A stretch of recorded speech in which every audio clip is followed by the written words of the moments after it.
Buenos días familia, bienvenidos. Si eres nuevo aquí, estás acompañándonos. Somos Calvary Chapel Roca de Gracia, situado en Dunham, y yo soy Natalie y es un placer poder tener este tiempo de alabanza y adoración con ustedes.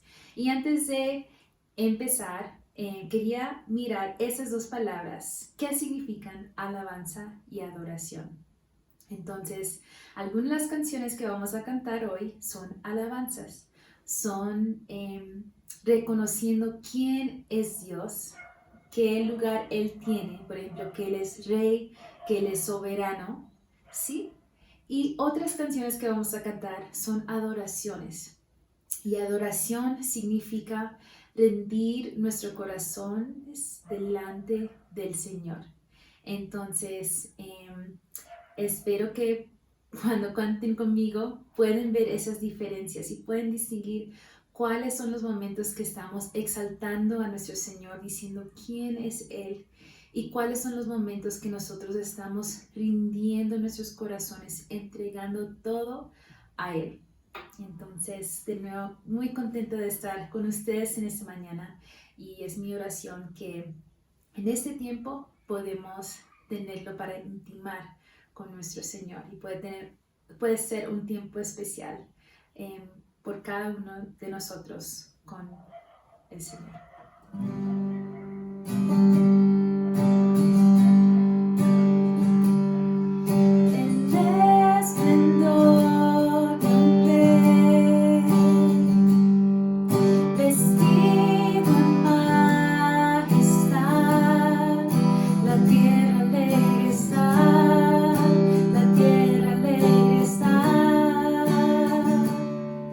Cubierto está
nosotros decimos que tú eres grande, que tú eres soberano, que tú eres bueno, que tú eres majestuoso, Señor. Gracias por ser el Rey de Reyes, el Señor de Señores, el Alfa y el Omega, el principio y el fin. Gracias porque todo lo que necesitamos lo podemos encontrar en ti, Señor. Gracias por ser nuestro respirar. Tú eres mi respirar.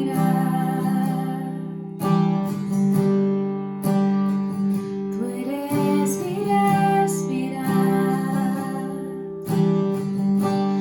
Dios, tu presencia vive en mí.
ocasiones que nuestra carne puede menguar y ser menos y menos para que tu espíritu en nosotros puede ser más y más fuerte, Señor. Y en esa mañana, con la siguiente canción que cantamos, pido que nos puedes mostrar qué está en nuestros corazones, Señor. Quizá qué esquina de nuestros corazones o los lugares que no hemos dejado que tú tocaras o no hemos rendido delante de ti, Señor. Pido que nos ayudes a arrepentirnos de esas áreas que quizá todavía queremos el control y que en esa mañana realmente podemos entregártelos a ti, Señor, sabiendo que tú eres quien nos puede sanar. Tú eres en donde encontramos el perdón y en ti es donde tenemos la libertad, Señor.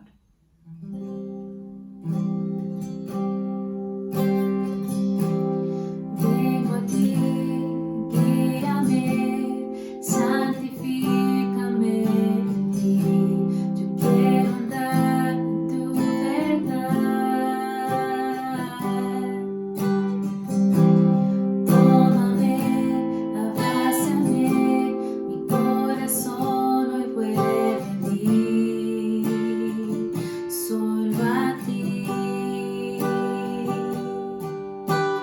Quiero humillarme, buscar tu rostro, hoy me arrepiento delante de ti.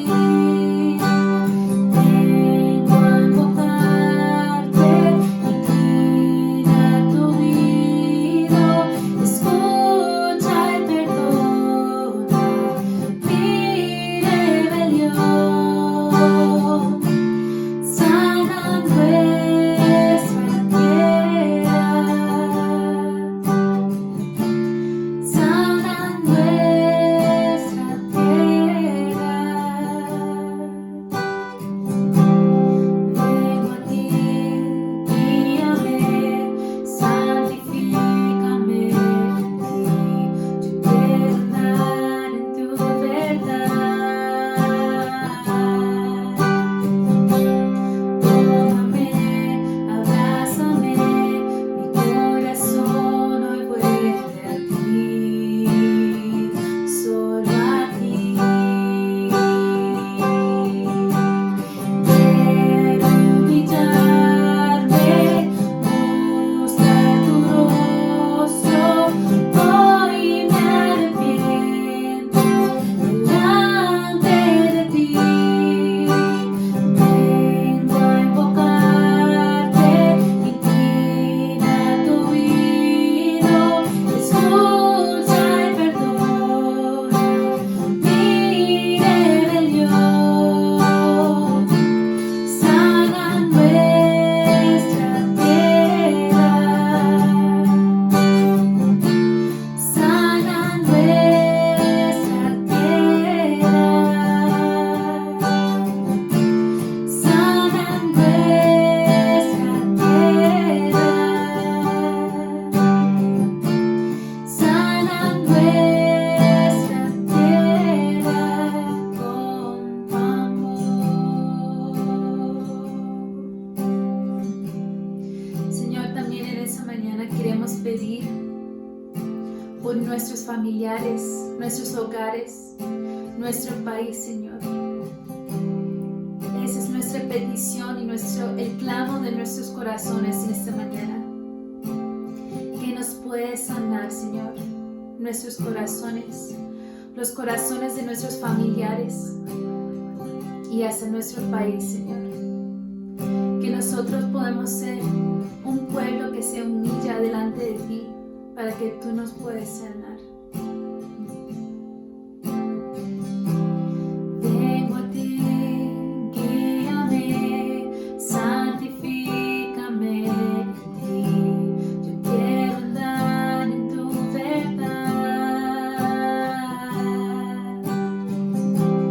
Tómame, abrázame, mi corazón hoy vuelve a ti, vuelve a ti.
siempre cantaré de tu amor, amor que me rescató, que me limpió, que me da la vida eterna.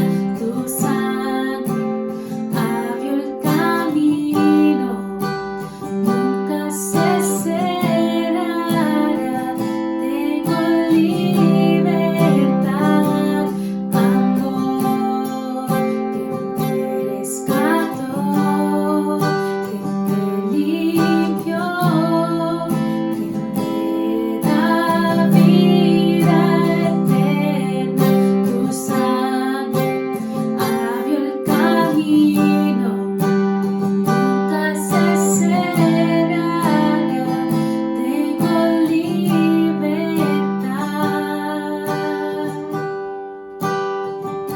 Lo único que quiero es adorarte, lo único que quiero es adorarte. Vengo a tus pies para entregar mi corazón. Lo único que quiero es agradarte, lo único que quiero es agradarte. Por siempre cantaré de tu amor. Gracias, Señor, porque en esta mañana nos has recordado qué tan grande es tu amor, Señor. Gracias por ese amor para con nosotros, que no merecemos y nos da libremente, Señor. Gracias porque es a través de tu amor que nosotros encontramos sanación para nuestros corazones. Es a través de tu amor que nosotros podemos caminar en tu luz y en tu verdad. Que ya no estamos atados a la oscuridad, sino libres de levantar nuestras manos en agradecimiento hacia ti, Señor. Te damos tantas gracias, Señor. Gracias por ser bondadoso, misericordioso. Gracias por perdonarnos cuando no lo merecemos. Y Señor, siguiendo con nuestras alabanzas y nuestras adoraciones, Señor, queremos que la palabra que vamos a escuchar pueda seguir siendo una alabanza y una adoración para ti.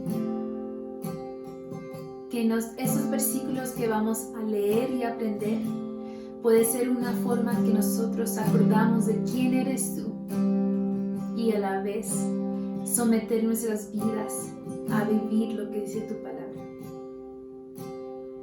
Háblenos hoy, Señor, te pedimos. En tu nombre, Jesús. Amén.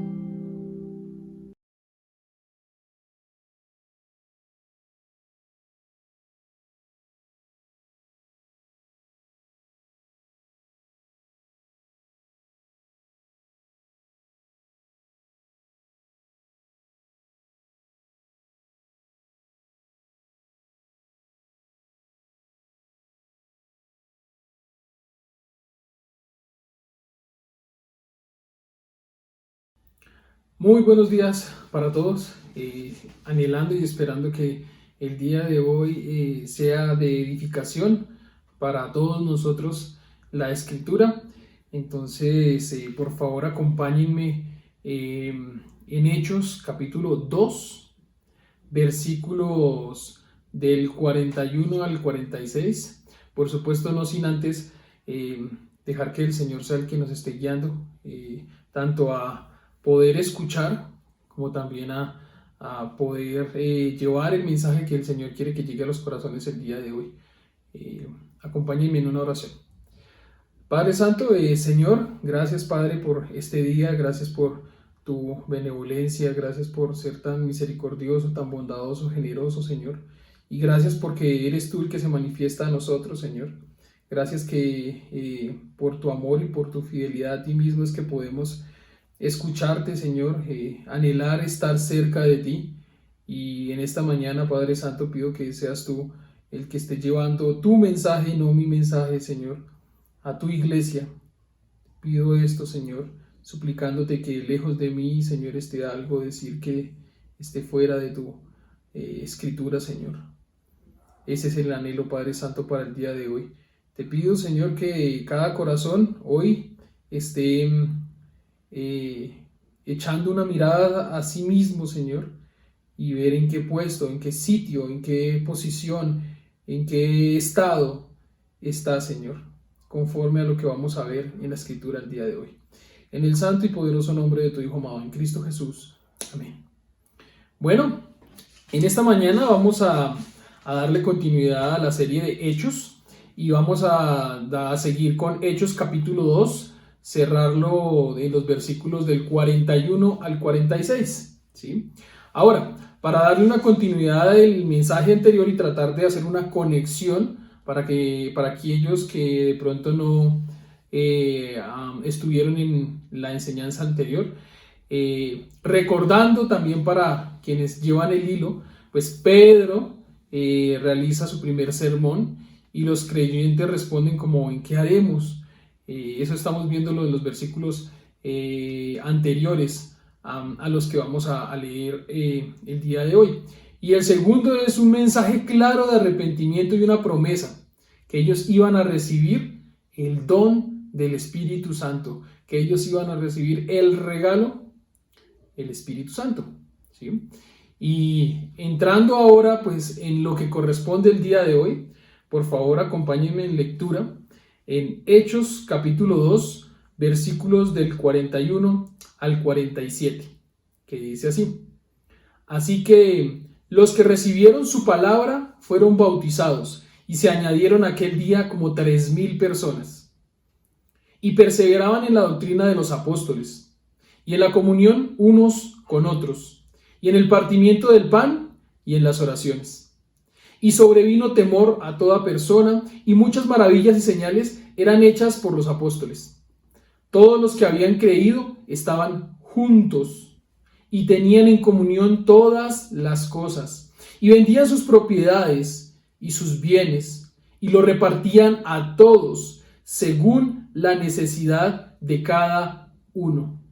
Y perseverando unánimes cada día en el templo, y partiendo el pan en las casas, comían juntos con alegría y sencillez de corazón, alabando a Dios y teniendo favor con todo el pueblo. Y el Señor añadía cada día a la iglesia a los que habían de ser salvos.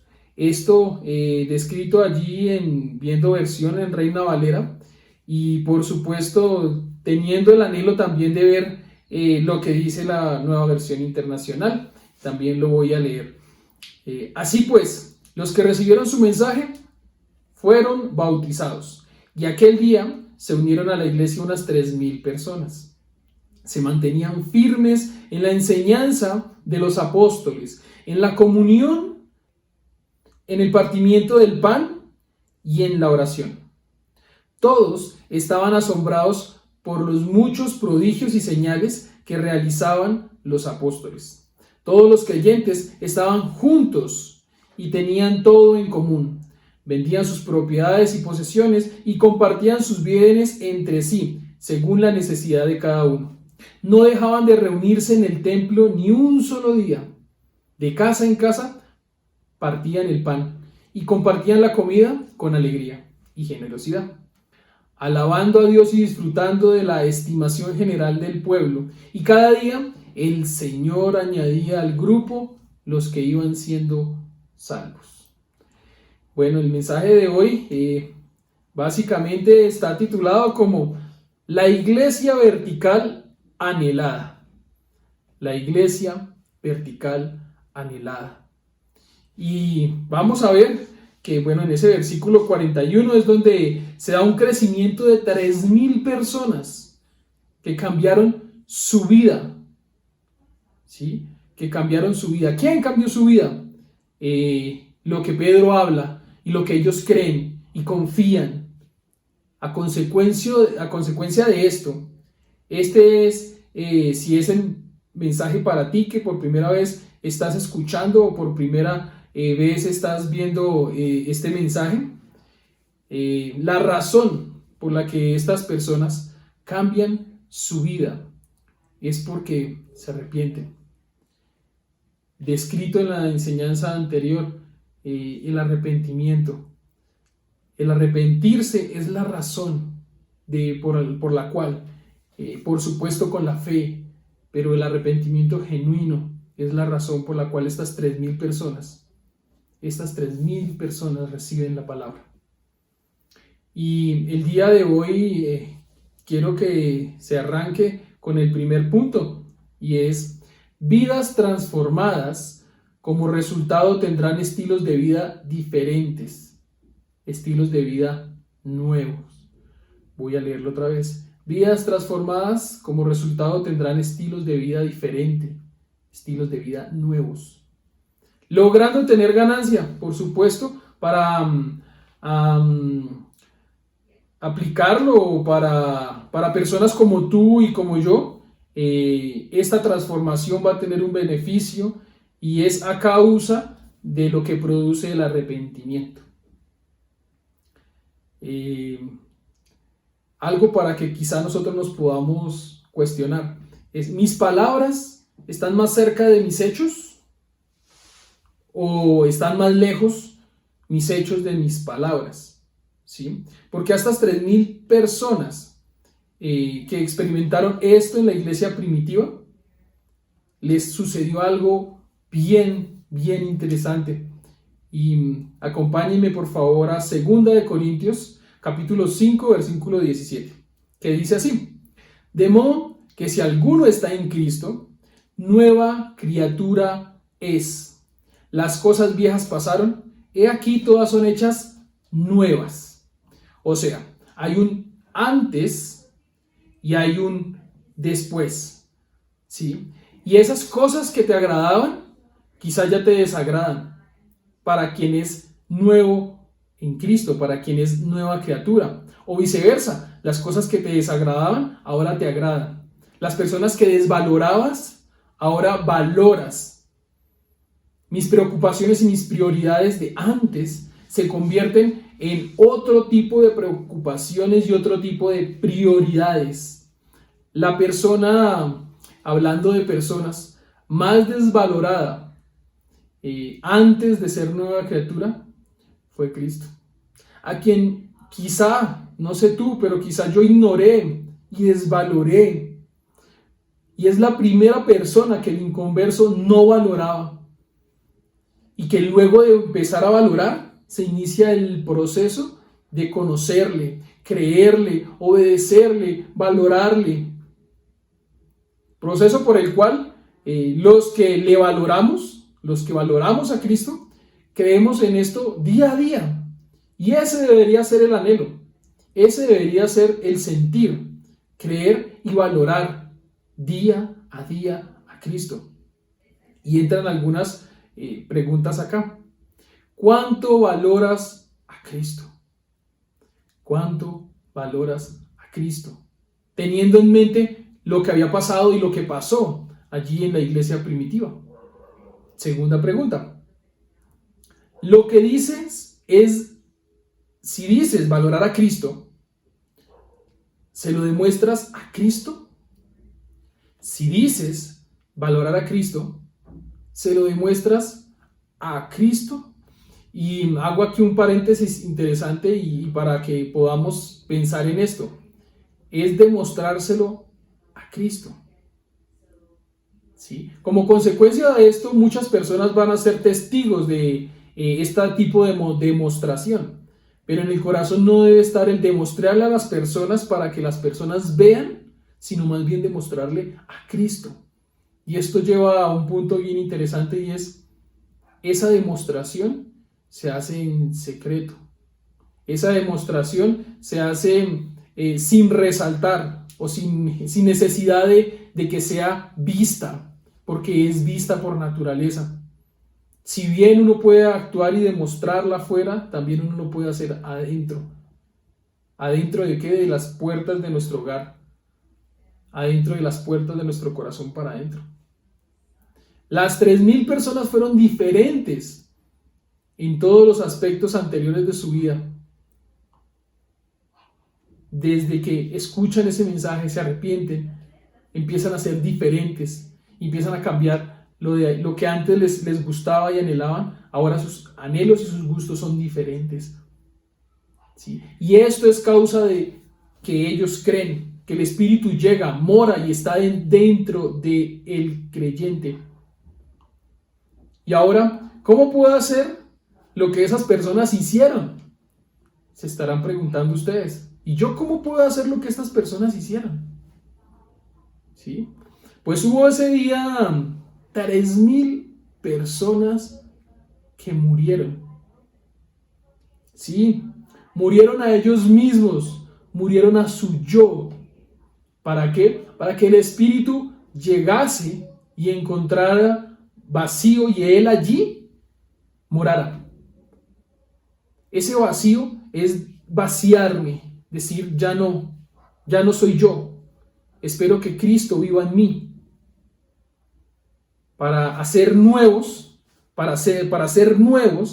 hay que vivir como nuevas criaturas y poder vivir y hacer lo que la Escritura describe posteriormente. O sea, estas personas, sí, estos 3.000 que murieron, que creyeron y que van a empezar a hacer algunas cosas que vamos a ver en el transcurso de esta porción de la Escritura, los hace que demuestren mejor que son nuevas criaturas, que ya no hacían lo que hacían antes, ¿sí? Estas personas cambiaron, ¿sí? Cambiaron, y fue por rendirse a su yo y dejar que el Señor empiece a vivir en sus vidas. Entra allí otra pregunta. ¿Quieres y estás dispuesto a cambiar? ¿Quieres? Es la primera parte.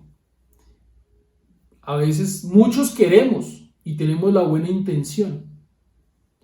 Y realmente está el dicho en el aire y es de buenas intenciones vive el mundo. Yo quiero, pero estoy dispuesto. Quizá a veces esa es la parte más difícil y es estar dispuesto a cambiar.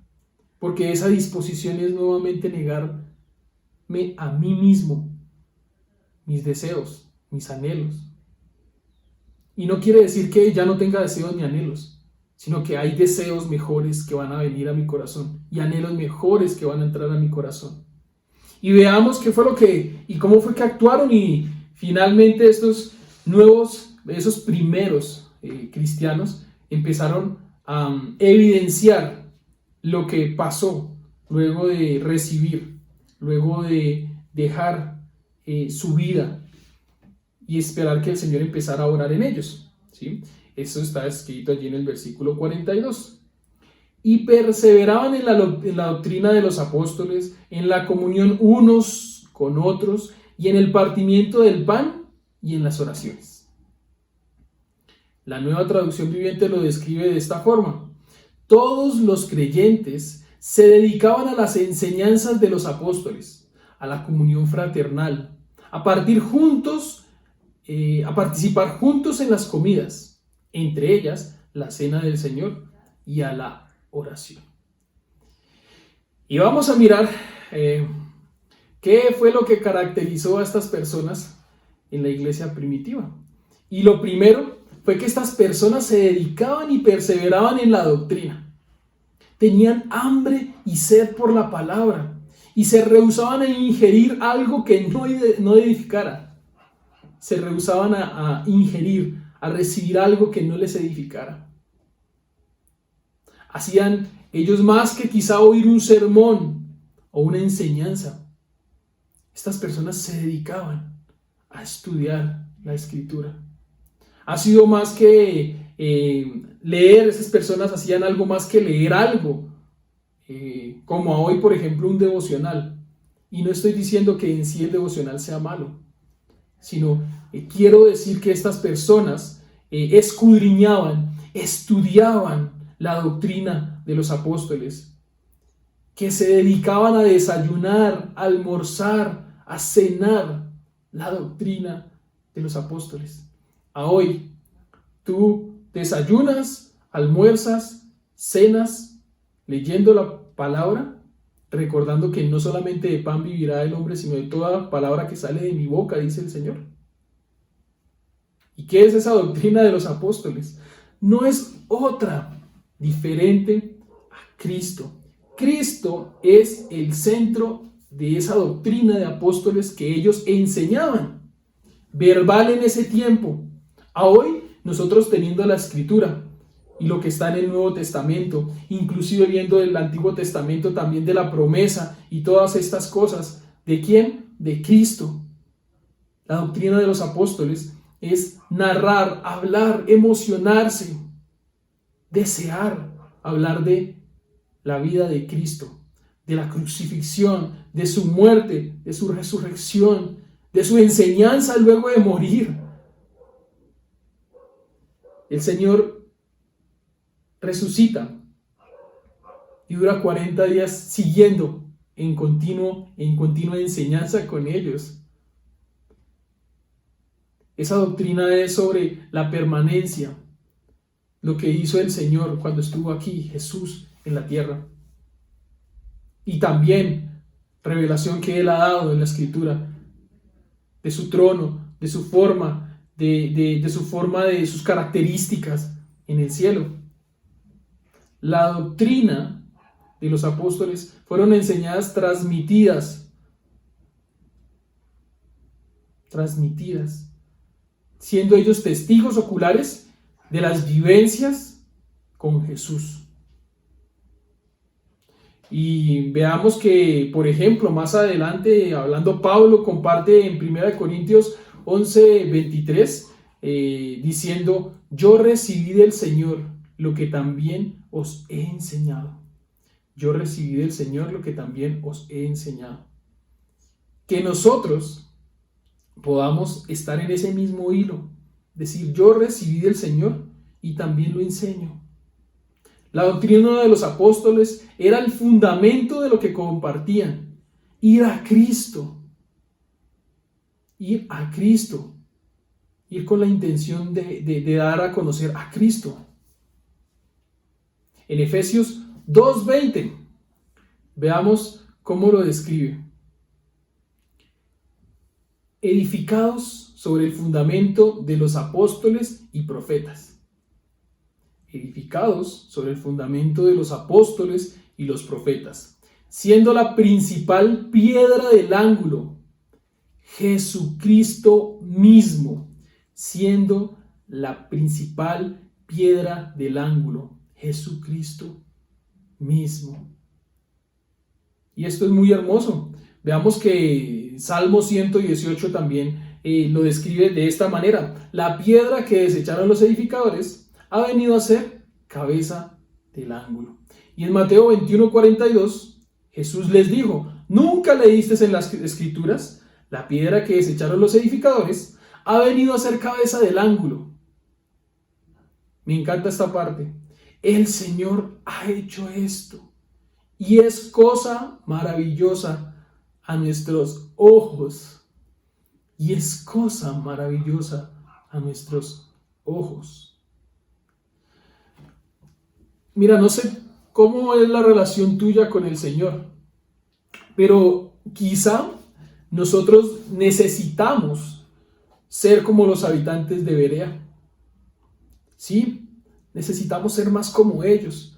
Y lo describe un poco algunos capítulos más adelante, en Hechos capítulo 17, versículos 10 y 11. Sin embargo, voy a leer el 11. Y estos eran más nobles que los que estaban en Tesalónica, hablando de los habitantes de Berea, pues recibieron la palabra con toda solicitud. Aquí está, en donde ojalá nosotros podamos ser un poco más como esos habitantes. Miren cómo lo describe la continuidad de ese versículo 11. Escudriñando cada día las Escrituras, para ver si estas cosas eran así. Lo que hacían esos habitantes de Berea era escuchar a Pablo. Y escuchando a Pablo, escudriñaban cada día en las Escrituras para ver si era así lo que Pablo decía. Necesitamos observar, escuchar, discernir con precisión. Y esta palabra precisión, traducida, es cortar derecho. No agregar ni quitar nada a la palabra. Y es la sensibilidad para los que comparten de la Escritura, para mí mismo, tener esto en mente, de no agregar ni quitar nada de la palabra. Tratar de esforzarse uno lo más humanamente posible por cortar derecho, por ser vertical. Así es como Dios acompaña el mensaje. De no ser así, el Señor no respalda el mensaje. Y estas personas se dedicaban a tener relación con el Señor, buscándolo, buscando de Él. Veamos que el segundo punto de lo que hacían estas personas es que estas personas se caracterizaron por tener comunión. Y cuando yo hablo de estas personas y uno dice, uy, estas personas que, escudriñaban la Escritura, tenían comunión, vamos a mirar las otras dos más adelante, y uno podría a veces pensar, uy, no, pero es que eso es tan difícil, pero fueron personas como tú y como yo. Personas como tú y como yo, que hicieron estas cosas. La segunda cosa que hicieron fue tener comunión. Tener comunión. Y esto traducido al original es tener koinonía, que es la unión. Ellos a lo mejor se reían, disfrutaban, jugaban, compartían tiempo juntos. Eso hace parte de tener comunión. Eran personas que deseaban tener comunión uno con el otro, anhelaban, lo deseaban, preferían, tenían la intención de disfrutar, y que Cristo era el que generaba todo esto. Estas personas tenían comunión y era por lo que Cristo había hecho en sus vidas. Y era la manifestación, la comunión de lo que Cristo ha hecho en sus vidas. Dios es quien siempre tiene la primera intención de tener comunión con su pueblo.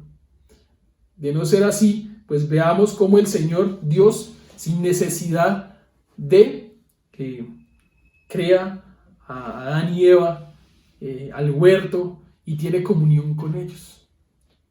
Luego de esto es fracturada esa comunión, es esa muerte, es esa separación espiritualmente hablando, y Dios quiere restaurar otra vez esa comunión, porque Él anhela tener comunión con su pueblo, porque Dios quiere, Dios lo anhela. Ahora la pregunta para nosotros es, ¿tú quieres tener comunión con Dios? ¿Tú permitirías que Dios tenga comunión contigo? El punto 3 de lo que estas personas se caracterizaron por hacer es el partimiento del pan. Algunos dicen que este partimiento del pan es la cena del Señor, otros dicen que son comidas comunes. Finalmente, muchos estudiosos dicen que son las dos. Y entre ellos, celebrar la cena del Señor. Ese recordatorio en memoria de que el Señor va a venir pronto, de lo que hizo el Señor en la cruz por ti y por mí, que no lo merecíamos. Es celebrar ese recordatorio de que el Señor viene. Y por qué no, también es ese compartir alimentos. Sí, compartir alimentos como unas onces, un café, un almuerzo, un asado. Y si no hay mucho, una galleta, un maíz pira.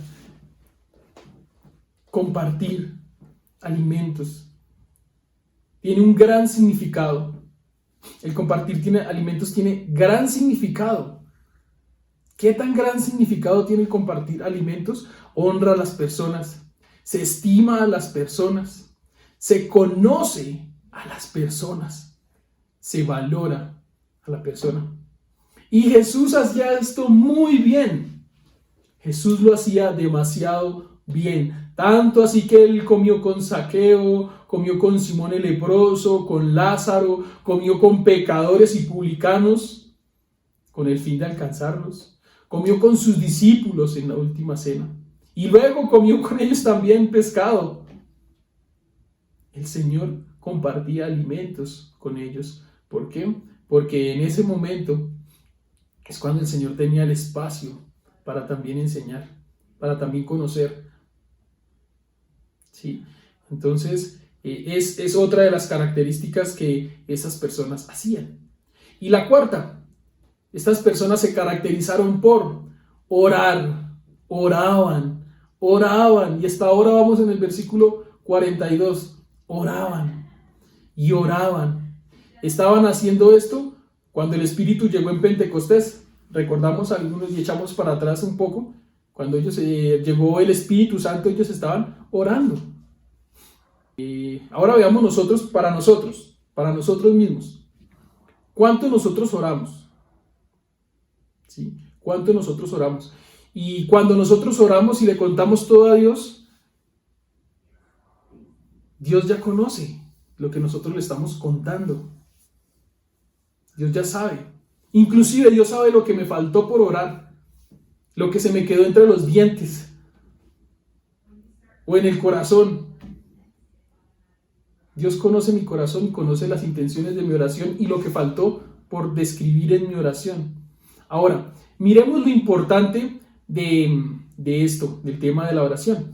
Cuando oras recibes un mensaje vertical. Otra vez, vamos con esta palabra vertical. ¿Sí? Y la palabra vertical, o más bien el mensaje vertical, va con un vector, va con una dirección. Y el mensaje va de arriba hacia abajo. Siendo más importante el mensaje de arriba hacia abajo, ¿sí?, que el de abajo hacia arriba. No queriendo decir que no es importante que nosotros nos comuniquemos con Dios. Pero la forma en la que Dios y la importancia de la oración es la comunicación con Dios, y esa forma en la que Dios también se comunica con nosotros es a través de la oración. Es en donde llega ese mensaje vertical con dirección de arriba hacia abajo. Es ese mensaje que Dios nos da, Él sabiendo qué es lo mejor para nosotros y sabiendo qué necesitamos nosotros. Es la forma y la comunicación oportuna para la aflicción por la que estemos pasando, por la incertidumbre por la que estemos pasando, por la necesidad, por la falta de claridad por la que estemos pasando. Es la oración, es la oración. Algo así, cuando tú no entiendas, cuando tú no encuentres solución, cuando todo esté nublado, cuando no conozcas, cuando no sabes para dónde coger, a dónde dirigirte, lo mejor que puedes hacer es orar. Ora. Jesús, en Mateo 17:21, hablando de la sanación de ese muchacho descrito allí en esa porción de la escritura, él dice: pero este género no sale sino con oración y ayuno. Oración y ayuno. O sea, el mismo Señor Jesús dice, esto no se puede solucionar sino con oración y con ayuno. La oración eficaz del justo puede mucho. Y aquí hay una cosa muy fuerte y con mucho amor, y es: la oración es débil cuando la pasión es débil. La oración es débil cuando la pasión es débil. Necesitamos mostrar más la pasión por medio de la oración.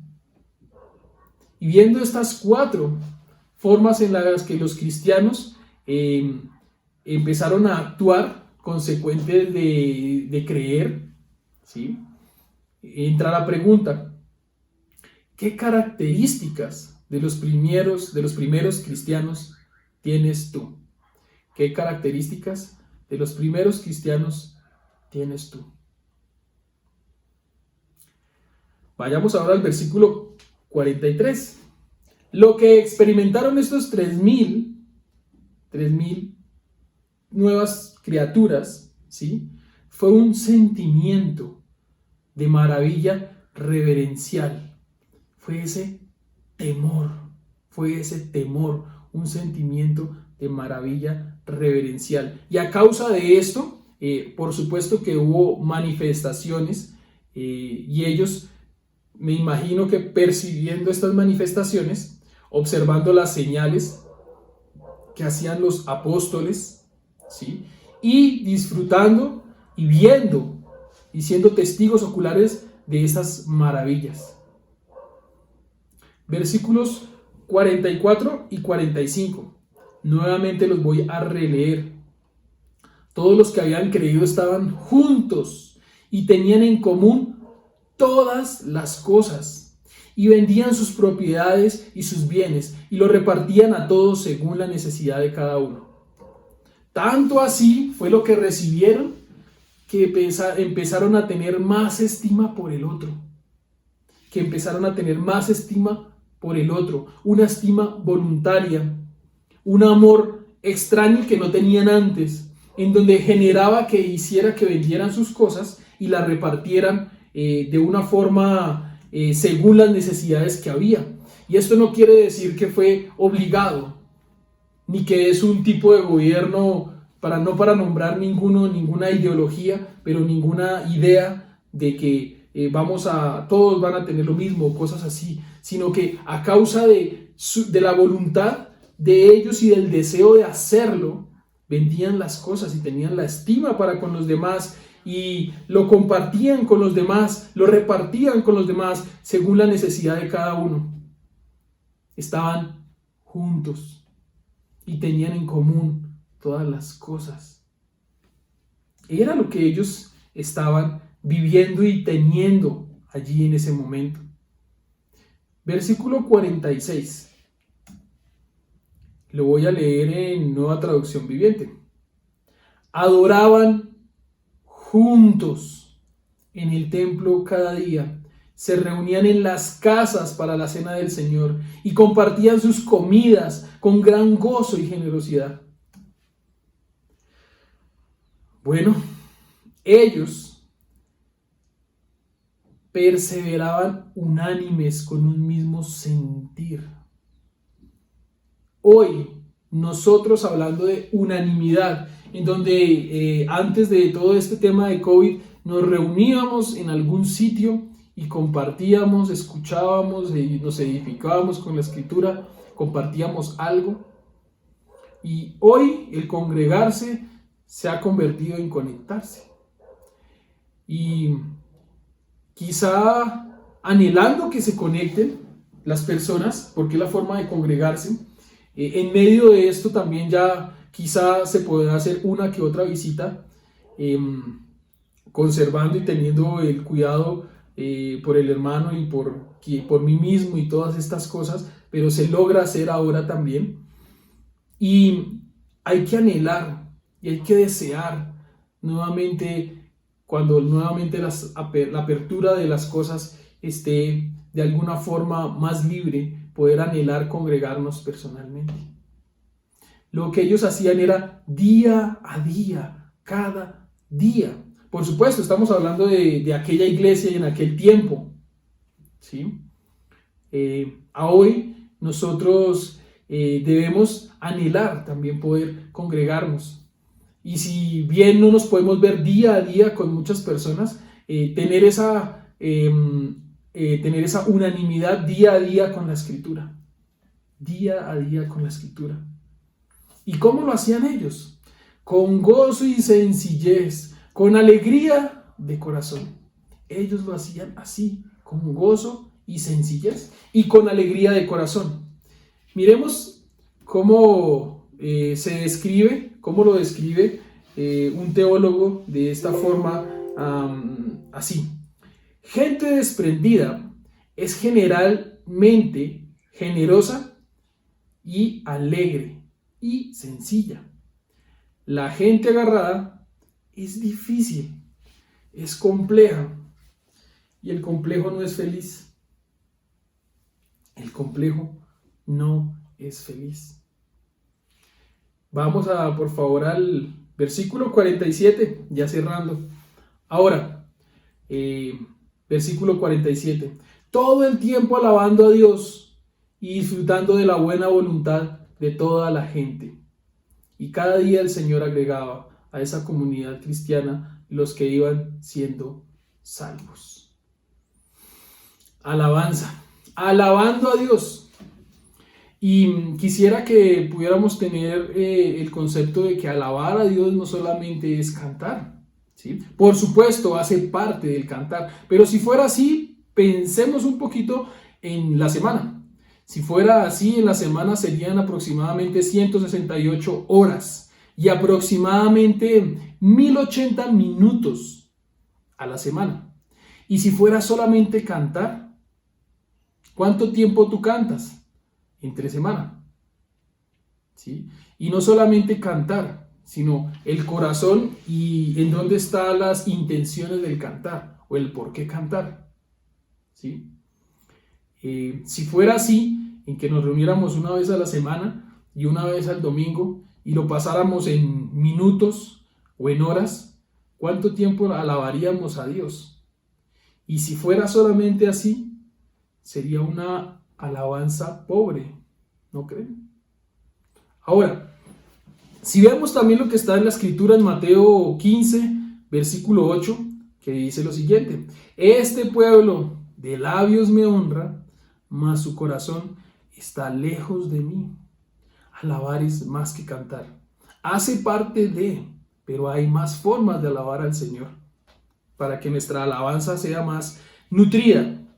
La alabanza va más allá que solamente cantar, hace parte de cantar la alabanza, pero hay muchas formas más de alabar a Dios.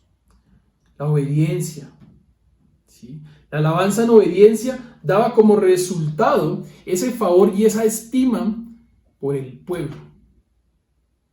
Eso pasaba al alabar a Dios. Se tenía la estima hacia el pueblo. Y veamos ahora esta parte en donde empieza a cerrarse ya este mensaje en esta mañana, y es: y el Señor añadía cada día a la iglesia los que habían de ser salvos. Y el Señor añadía a la iglesia a los que habían de ser salvos. Y quiero citar dos versículos en la escritura, en 1 Corintios capítulo 3, versículo 7, que dice así: así ni el que planta es algo ni el que riega, sino Dios el que da el crecimiento. Es Dios el que da el crecimiento. Romanos 9:16 lo describe también de esta forma: así que no depende del que quiere ni del que corre, sino de Dios que tiene misericordia. Y leyendo estos dos versículos, entonces uno se puede preguntar: ¿y entonces yo qué hago? Si el Señor lo hace todo, ¿yo qué hago? ¿Puedo yo hacer algo? Sí, haz algo. Habla, comparte, no te quedes callado, evangeliza. Es lo que tú puedes hacer. Por supuesto que es el Señor el que añade cada día a la iglesia a los que habían de ser salvos, pero nos da a nosotros el privilegio de poder compartir y de evangelizar.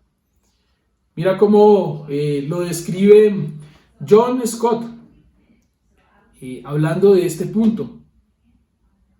Ellos estaban relacionados con el mundo, ellos, las personas de las que estamos hablando aquí en Hechos, de esos 3,000, ellos estaban relacionados con el mundo, alcanzándolos. Ellos estaban involucrados en el evangelismo continuo. Abro comillas. Ninguna iglesia centrada en sí misma, autocontenida, absorbida en sus propios asuntos parroquiales, puede decir que está llena del Espíritu. El Espíritu Santo es un espíritu misionero. Por tanto, una iglesia llena del Espíritu es una iglesia misionera. Una iglesia llena del Espíritu es una iglesia misionera. Y la misión es esa: alcanzar a los que se están perdiendo. Conclusiones para ir cerrando. Recibir su palabra y ser bautizado hace parte del arrepentirse para tener vida eterna. Y esta es la vida eterna, que te conozcan a ti, el único Dios verdadero, y a Jesucristo al que has enviado. Conclusión 2. Si ya conoces del Señor, vuelve al primer amor. Muestra tus afectos. Esfuérzate como por vivir como ellos vivieron. Imitemos a la iglesia primitiva en estas cosas. Imitemos a la iglesia primitiva en estas cosas. No quiero decir que ellos dejaron de fallar, porque fallaban, pero imitemos a la iglesia primitiva, a los primeros cristianos, en esas cosas, en esas 4. Y ahora vamos a mirar más adelante uno que nos encierra todo esto. Conclusión 3. No dejes de ser unánime. No te desanimes a congregarte, hoy a conectarte. Y nuevamente, anhela el día para volver a congregarnos presencialmente. Anhela el día para que nos podamos volver a congregar presencialmente. Y la 4, iglesia, despierta, no te duermas. Los abuelitos, cuando uno estaba dormido o algo así, le decían a uno: atisbe, oiga, despierte, guste. Iglesia, despierta. Las almas se están perdiendo. ¿Te vas a quedar cómodo y siendo beneficiario de tanta gracia y no decir nada? Iglesia, despierta. ¿Podemos hacer algo? Sí. Busca uno y practica los puntos de la iglesia primitiva. Busca uno y haz eso. ¿Qué fue? Hablar y evangelizar. Discipula a ese uno. Ten comunión con ese uno. Ríe. Comparte tiempo con ese uno. Comparte el pan con ese uno. Almuerza con ese uno. Solamente hablando de uno. Haz eso con ese uno. Y 4, ora con ese uno. Si tú haces esas 4 cosas con uno, ese uno va a hacer lo mismo con otro uno. Y el Señor va a seguir añadiendo a la iglesia a los que habían de ser salvos, a los que han de ser salvos. Verás cómo, haciendo estas cosas, como consecuencia de estas cosas, el nombre del Señor va a ser alabado y glorificado. Y si bien en el tema de las parábolas, por allí en Mateo, aparece el que tiene oídos para oír, oiga. En Apocalipsis, específicamente hablándole a la iglesia, aparece varias veces esta parte. El que tiene oídos para oír, oiga lo que el Espíritu dice a las iglesias. Oremos. Padre Santo, gracias, Señor, por este privilegio de poder estar el día de hoy juntos, Señor, sí, en diferentes sitios, pero con el mismo sentir de conocerte a ti, de alabarte a ti, de glorificarte a ti, Señor. Señor, las 2 situaciones están, quizá para quien está viendo, Señor. La primera, que quizá no conozca, Señor, y anhele poder conocerte a ti, alabarte a ti, glorificarte a ti, enamorarse de ti, Señor. Ser nueva criatura, Señor, por pura entereza de lo que tú haces, Señor. Pero que permitamos que tú entres también en nuestro corazón. Y la segunda, Señor, si ya conocemos de ti, que volvamos a ese primer amor. Que volvamos a hacer las primeras cosas que hacíamos y que si las hemos dejado de hacer, volvamos a hacerlas, Señor. Señor, ayúdanos a buscar uno y que con ese uno podamos hacer algo como lo que hacían los primeros cristianos, Señor. Hacer ese algo que está escrito aquí en Hechos, Señor. Compartir, estudiar las Escrituras, compartir pan, la cena, Señor, la memoria de lo que tú hiciste en la cruz y orar. Padre Santo, ponemos en tus manos esto para que nuestras vidas puedan ser nuevas. En Cristo Jesús. Amén. Y bueno, espero que haya sido de edificación el mensaje del día de hoy. Que tengan una buena semana. Bendiciones. Acompáñenme en esta última canción de esta mañana. Mi Padre Creador, mi corazón sostienes, nadie es más grande que tú. Redentor, defensor, nuestro gran Salvador, nadie es más grande que tú. Siempre con nosotros, siempre nos perdonas, libres somos por tu poder, asombrados por tu presencia, por tu misericordia y amor, con manos levantadas al cielo.